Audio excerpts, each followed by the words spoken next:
Iyarpagai Nayanar, the embodiment of selfless Dharma. Among the galaxy of Shaivism saints, known as the 63 Nayanars, one name shines with a radiance that defies worldly logic. Iyarpagai Nayanar, its very name. Iyarpagai means that which is contrary to custom or nature. His life is a testimony to the truth that devotion to Lord Shiva often transcends human conventions, and that true surrender may even demand the impossible. Early life and devotion.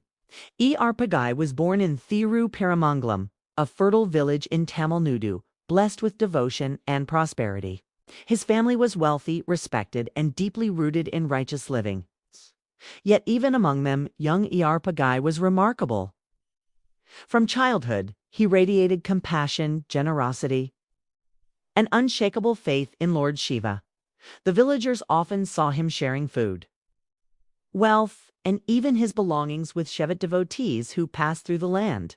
To him, every devotee was not just a guest, but a living embodiment of the Lord himself. He would say, "If a devotee of Shiva asks, it is Shiva who asks. How can I deny him?" This philosophy became the foundation of his entire life, one that would soon be tested in the most extraordinary way. The mysterious Brahman's arrival.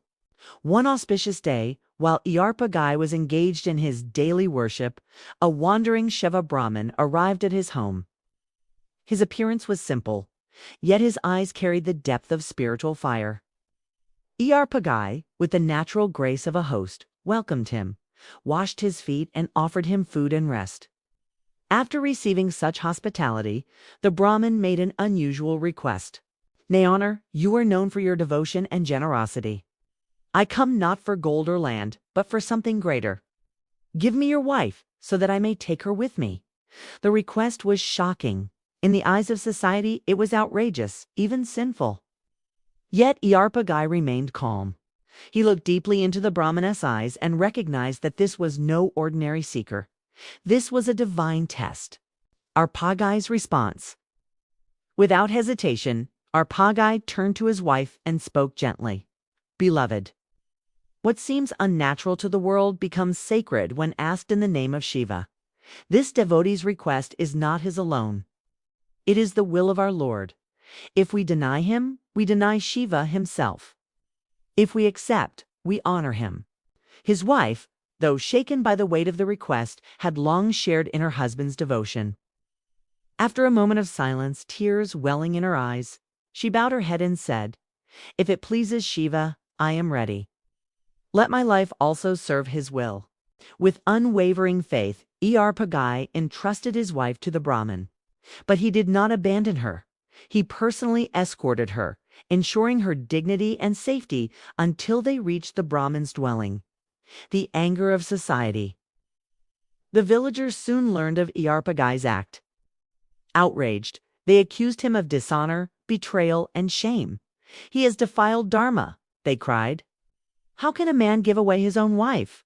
Such a one deserves death." In their fury, they armed themselves and went after Iyarpagai, his wife, and the Brahmin. But Iyarpagai, standing before them like a lion, unsheathed his sword. Protecting the Brahmin with his very life, he declared, "You see disgrace. I see devotion. You see shame. I see sacrifice. I will defend this devotee of Shiva, even if it means standing against all of you." The villagers, blinded by anger, rushed forward to strike him down. The divine revelation. At that very moment, before violence could consume the scene, a blinding radiance enveloped the land. The Brahmin dropped his disguise and revealed his true form. It was Lord Shiva himself, shining with cosmic brilliance.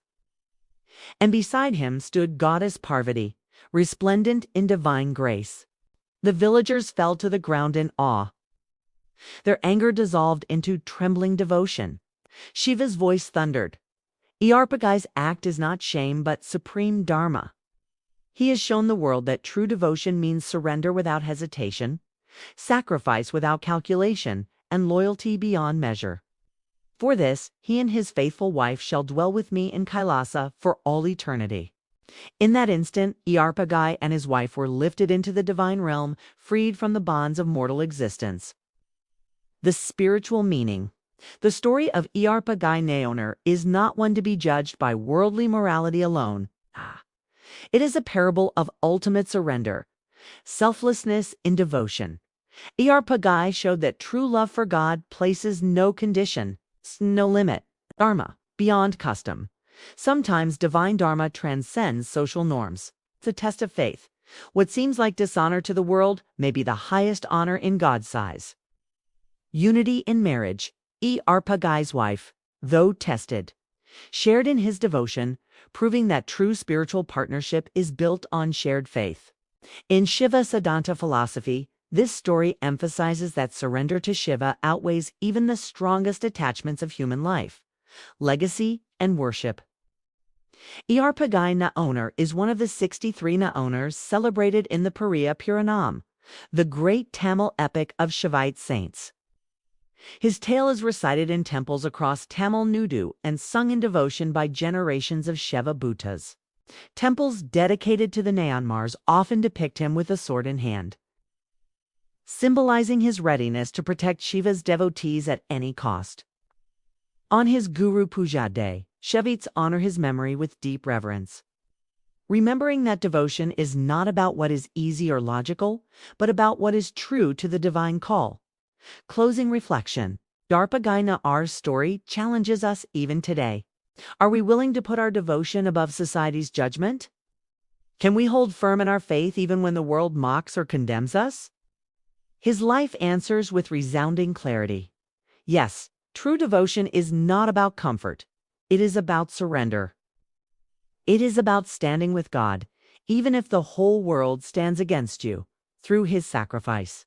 Iyarpagai Nayanar secured not only his place in Kailasa, but also his place in the eternal hearts of devotees.